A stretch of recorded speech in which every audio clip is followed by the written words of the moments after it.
Mr.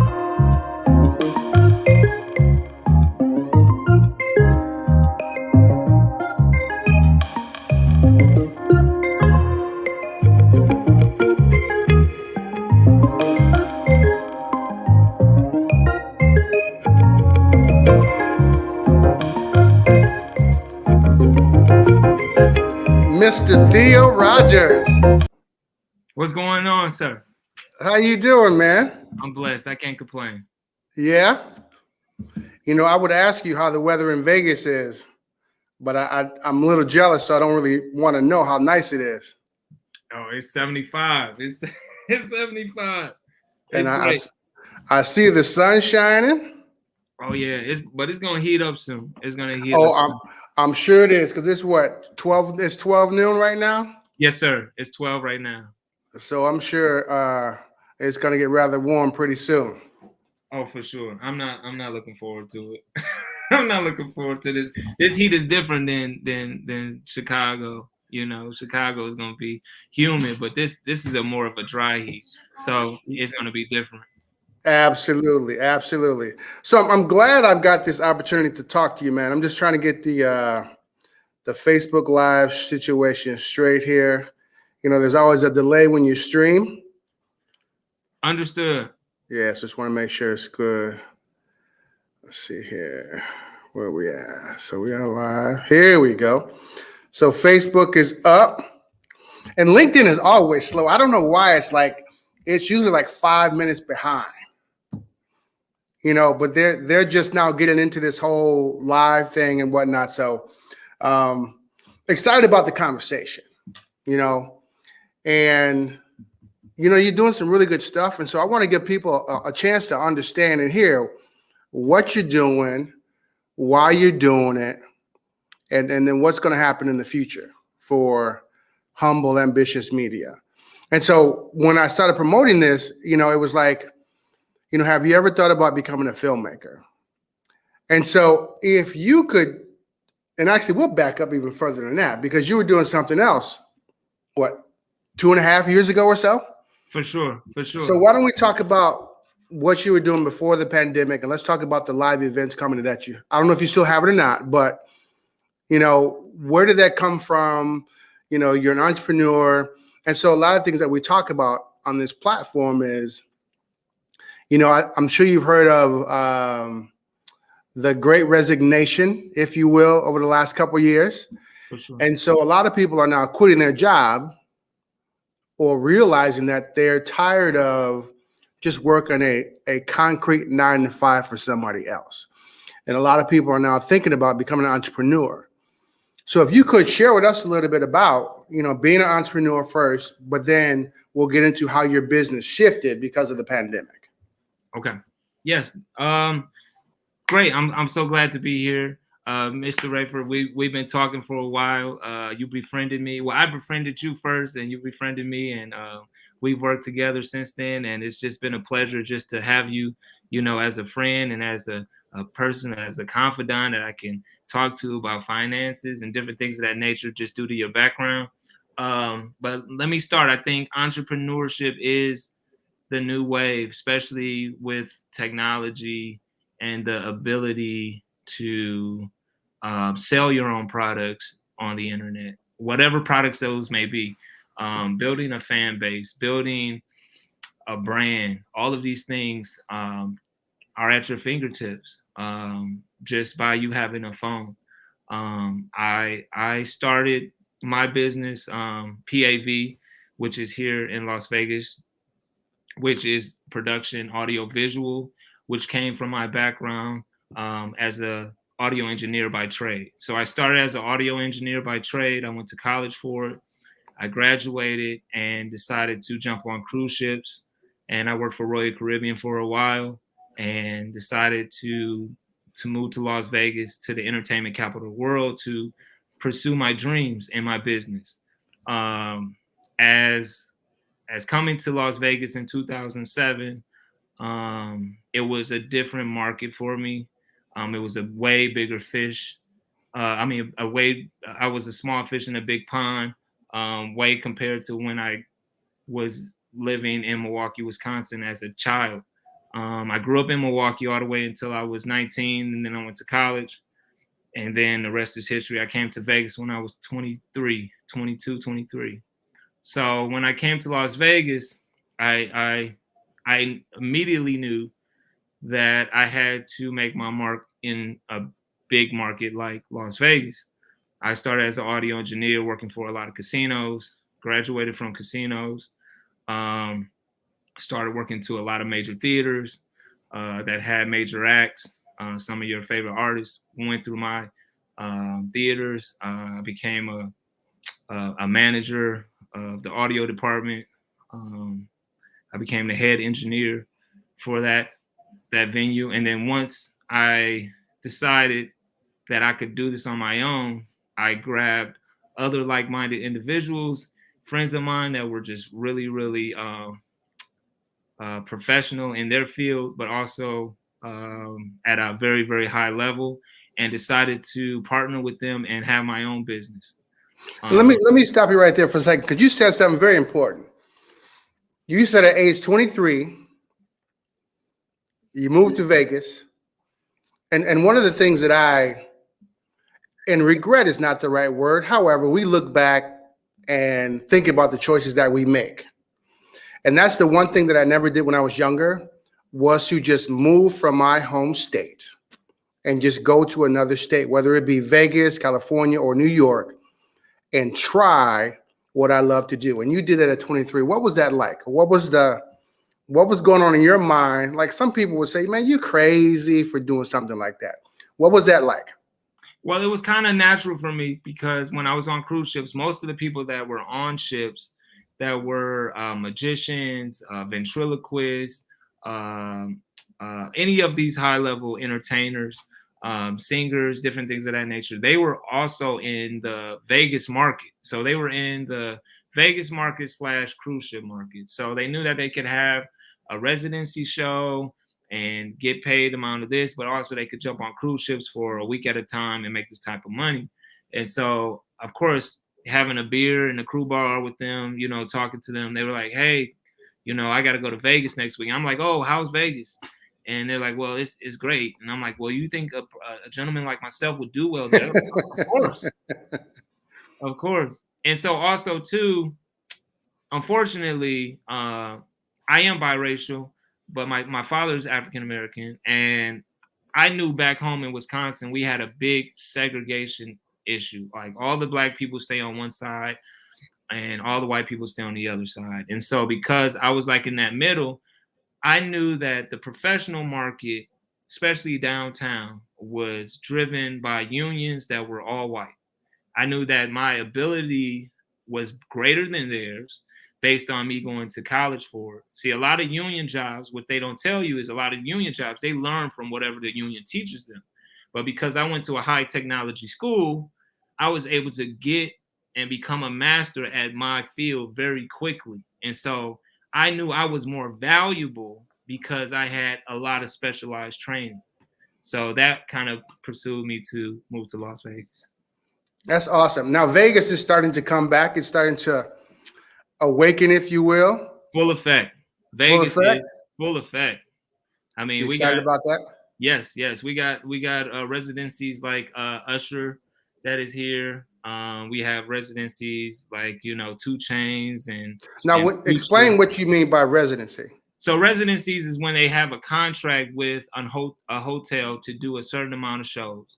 So like Bruno Mars and Anderson .Paak, I forgot their group name, is Silk something, but they have Silk Sonic. They have a residency package with MGM, which they're at the MGM Park, which they do a certain amount of shows, maybe 25 shows for, I don't know, 50 million, 100 million, whatever their price is. But what they do is they come in and they actually take their whole road show and they build it in that actual theater for you to see it on a nightly basis. Say, for instance, for like the whole week, you can go and see Silk Sonic, or you can go and see Usher. And so when those residencies came back, that told me immediately that the traveling to Las Vegas is definitely back. And so, I mean, you can go right now on the Strip and it's fully packed. So really, it's definitely different. It's definitely different. you can tell by how the economy's doing based on walking into a casino any day. Absolutely. Absolutely.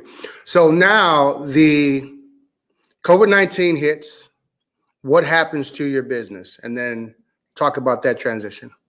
So COVID-19 hits in March.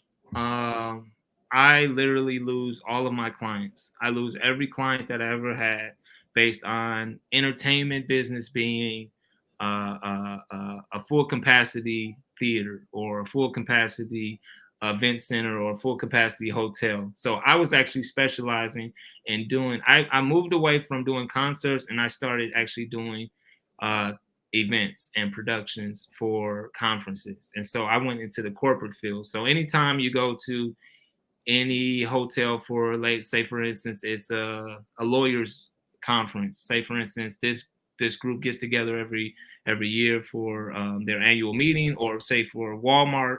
I did a lot of I did a lot of things for a PGA tour for Dell, for Heineken. I don't want to go into all the I still, because some of these people are still my clients, but I've done those kind of corporate shows, and the difference is those corporate shows have corporate dollars, meaning that they have to spend a certain amount of money. We like that kind of money. Yes, and they have to spend this money because they're taxed just like a corporation, right? And so these are things that they would rather do some internal training with and send everybody to Las Vegas to have a different experience. This way they can separate you from your family, put you with your colleagues, and actually teach you new things that they're doing in the business. And we know that business needs growth, and so in that field, it was easier for me to jump into that. Make a long story short, I lose all of my clients, and I am sitting at home painting my house and twiddling my thumbs, trying to figure out what to do. So, where does the brainchild come from? Because we're going to talk about Milwaukee in pain, but I want to paint that picture of where this brainchild came from. So what does it take to be a filmmaker? Let's start there. First of all, it just takes a camera. Let's talk about that. Everybody has a camera in their pocket. I didn't use my iPhone camera. That's because, of course, I have guys that are in the industry that tells me, Theo, this is what you need to learn. But that's the first thing it takes. It takes a camera, and it takes you wanting to tell a story and actually jotting down a story and fully understanding what the story is that you want to present.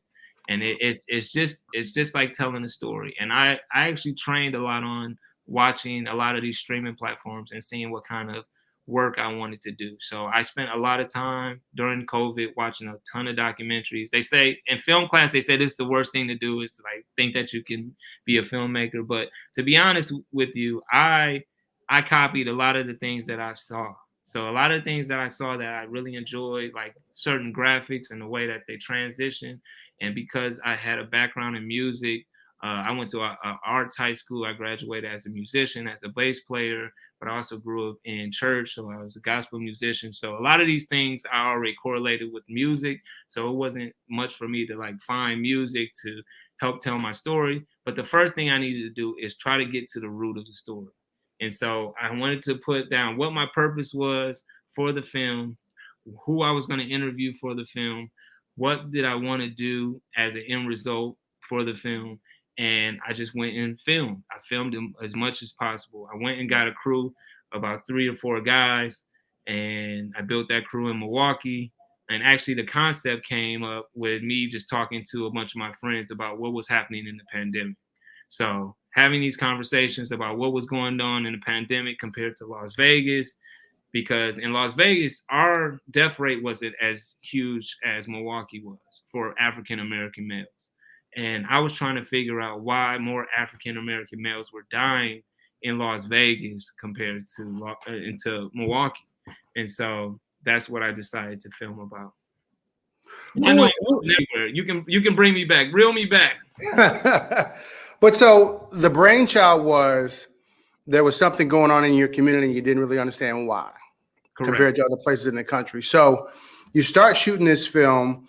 What were some of the unexpected challenges? And would you start right there? What were some of the unexpected challenges that you got or that you were confronted with when making this movie or this film? I thought I knew what the problem was. I thought that I already understood, and the more that I started to interview more professionals in their field and more in the medical field, I started to realize that my theories were wrong, and I had to make a conscious decision on if I was going to still try to pursue what I thought was the best outcome or what the truth was. And I think a lot of times we have to take in consideration like what the truth is, and let's stick to the facts. And I had a lot of, COVID is very controversial. I've been kicked out of a couple dinner parties about COVID, to be honest with you. Okay. And so it's a very contradiction, and people that are very, very close with me didn't have the same belief system that I had about COVID. And in our community, a lot of people don't believe in COVID, and so I had to go against that as well. And I had to just go for the facts. And I wanted to go for the story. I really wanted to find out the story and find out the truth. And I believe that this film did that for us. Okay. Let me do this. This is my first time trying this. I'm going to try to show the trailer. Okay. And so let's see if I can do this. I got faith in you. I hope so. Let's see here. All right. Okay.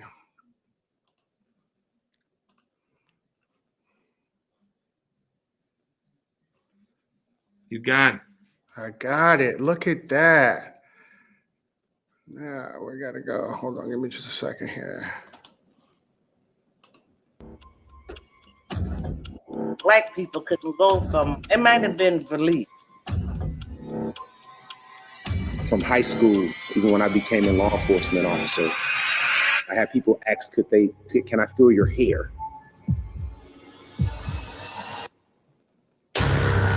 You can say what you want to. This has been a challenging time for our nation, our church, as well as our world. That poverty level of not one, not two, but maybe 3 generations.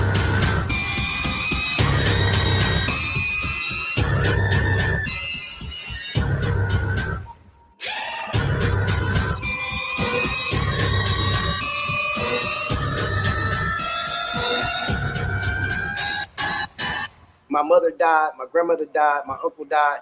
I don't know why they died, because I know God don't make no mistakes. So I just keep my faith in God. Ooh, man. Tell me how that makes you feel watching it right now. I've got so much better since then. No, it's great. It's great. It's an accomplishment. I am so proud of what me and the team have done. But it definitely shows my growth when I see my work now. And so like since then I've been really, really involved in the video field and film field. And so it's just great to look at.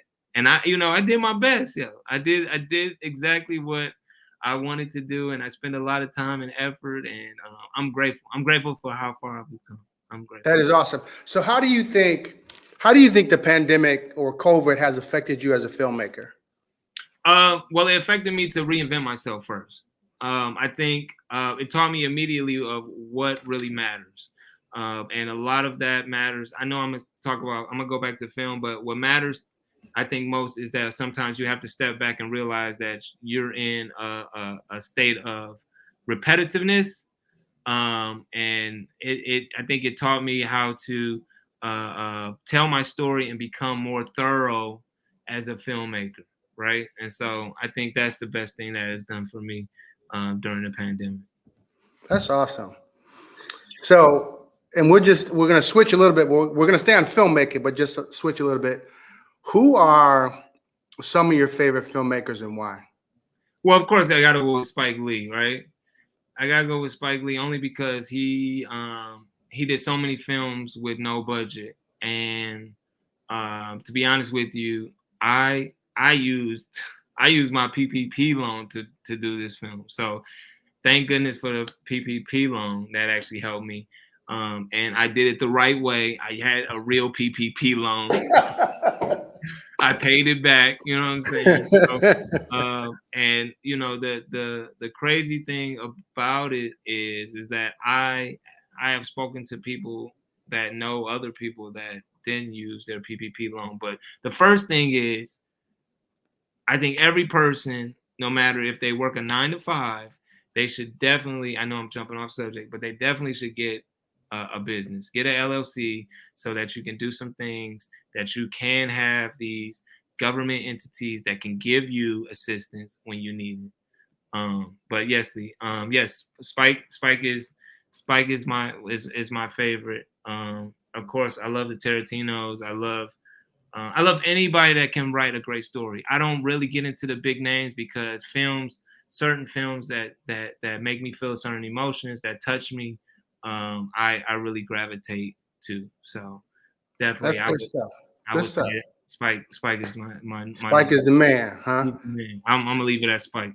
You know, the one thing I would definitely suggest that you change. So when we looked at just the trailer there, there's just one thing that I just can't get that image out of my mind is the last brother. He had a Green Bay, but you're from Milwaukee though, and I get it. He had a Green Bay Packers hat on. Are you gonna talk to me about the '85 Bears? This is where the conversation's gonna go. I mean, no, I just can't get that image out of my head though. But no, that's good stuff. So now we talk about humble ambitions. Yeah. What's next? Because I know we spoke a little while ago, and you talked about some other projects. What's going on next? So right now we have a group set of documentaries that we've been working on for 2 years. We actually have this in the making, but unfortunately we're in trial right now with one of the cases, and so we're waiting to see what happens with the trial, and then once that happens, we're gonna release those. So we've been working on a documentary that has 4 victims that have been mistreated by the Wisconsin state law. So we've been working diligently on that, but we've also been working a lot here in Las Vegas with a ton of companies working on their branding as well as their visions, and we've just been doing a ton of work there. But as far as for Humble Ambitious, we have a project that's going to be coming out soon that I'm looking forward to. It's just a documentary about financial literacy, and so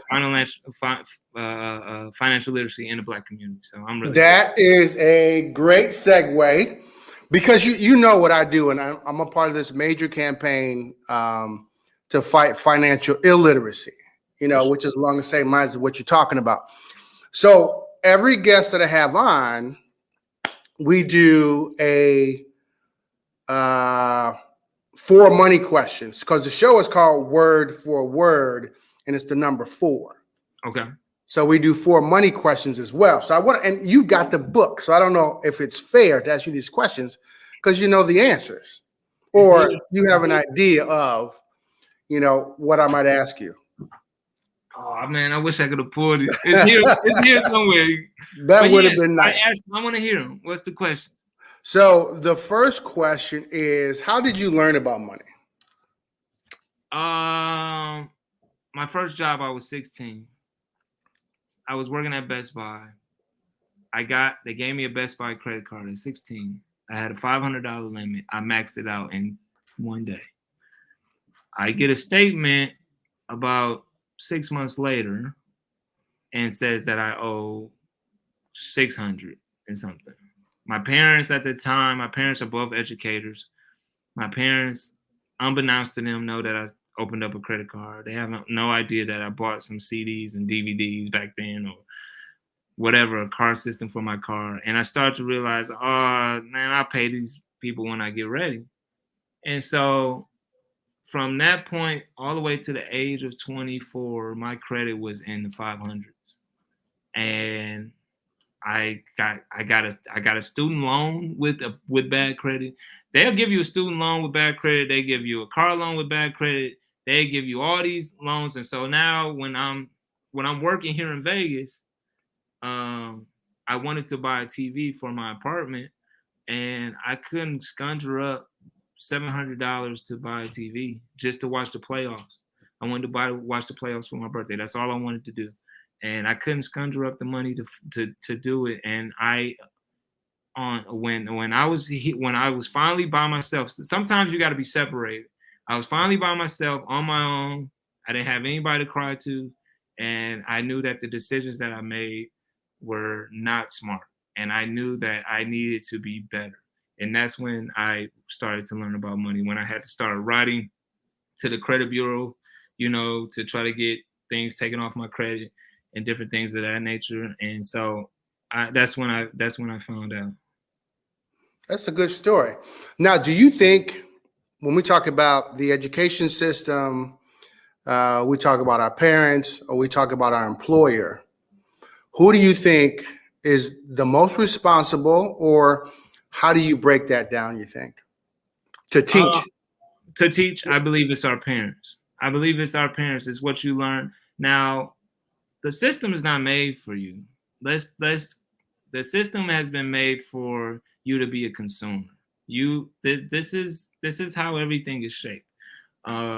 Unfortunately, the rich are gonna always prey on the poor. It's just that in my particular. And knowledge is power. And real quick, my mom's side is white, my dad's side is black, and I compare them all the time. And only reason why I don't compare them because of color, I compare them because of culture. And so I grew up in a culture on my dad's side, in the black side, that we got to pray to Jesus about everything. Jesus is our lawyer in the sick room. I mean, lawyer, that too. Doctor in the sick room, lawyer in the courtroom. We pray to Jesus. But a lot of times in the white community, it's just opening up a checking account, open up a 529 plan for your child when they turn 1, investing in your child, giving your child an allowance, and teaching your child how to give, how to save.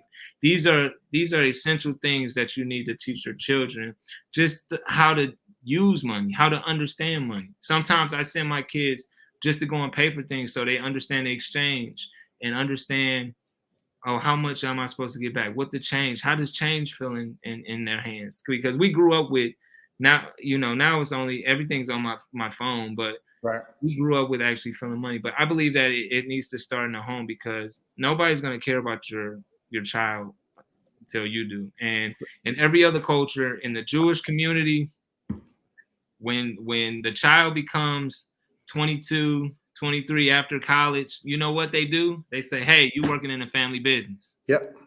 But us as black people, we say, oh, you 18, you on your own now.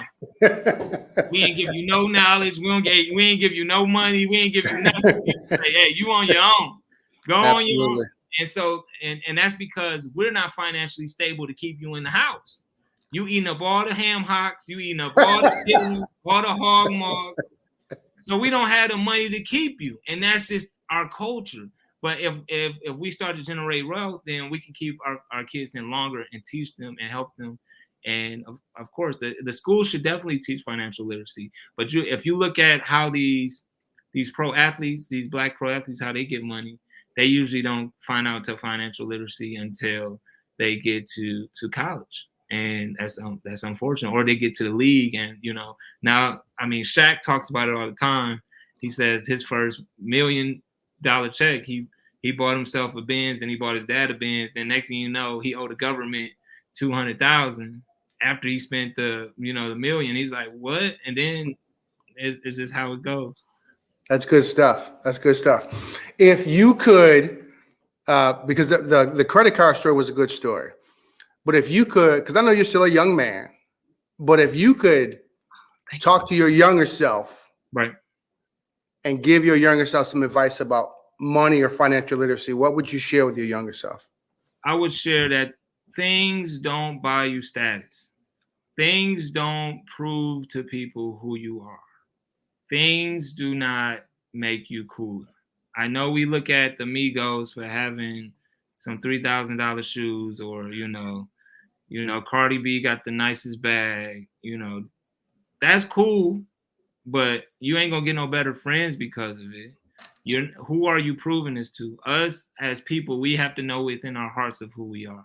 We got to be okay with living underneath our means, so that we can save for the long term, because we live in a generation right now where we gonna get a GoFundMe page when our person has died in our family. So, and it's unfortunate that the pressures of your parents or your loved ones dying, and you don't have anything to pay for it with no life insurance or anything of that nature. And we have to get away from that. And I'm pretty sure the pictures that you're showing in the booklet before they pass away, they looking fly. But whoever paying that bill is feeling that pressure. And then unfortunately, the family almost breaks up every time somebody passes away. So we have to be more conscious of that. Absolutely. Good stuff. Now we're getting ready to wrap up, but I just wanted to mention, and I'm sure you know this, but April is National Financial Literacy Month. And so I love the fact that you're working on this documentary. So we got to keep us abreast of what's going on with that. When can you talk about it? Where can we see it? I know with Milwaukee in Pain, they can go to Amazon.com. They can rent it, right? Yes. Yes. You can even go on MilwaukeeInPain.com right now and find out all the details with the link and everything in it. Absolutely. And I think I put that on here. There we go. Milwaukee in Pain. So go to MilwaukeeInPain. Is it .com or .org? .com. .com. And you can actually check out the video as well. So that's awesome. So is there anything else that you want to share with us about what's going on with, your companies, what's coming next? What should we keep an eye out on? All I want to send everybody to the website, MilwaukeeInPain.com or ambitiousmedia.org, and you can find out all the details, and you can follow me on Humble Ambitious Media on Instagram or on Facebook. And it was just a pleasure. Mr. Rayford, you always hooking me up, man. I'm grateful for all you do. I'm grateful that all your teaching that you have given me. And it's just great to have a pioneer like yourself, teaching us young African Americans how to be financial literate. And kudos to you, blessings to you. And I'm just grateful to be here. I appreciate that, my brother. Hey, enjoy that hot Vegas sunshine this afternoon. And man, nothing but blessings to you and everything you're doing as well, man. And say what's up to the family. And we'll be talking to you real soon, man. I'm quite sure we'll be talking to you real soon. Let's do it. I'll talk to you soon. You take care, my brother. You too. All right, have a good one.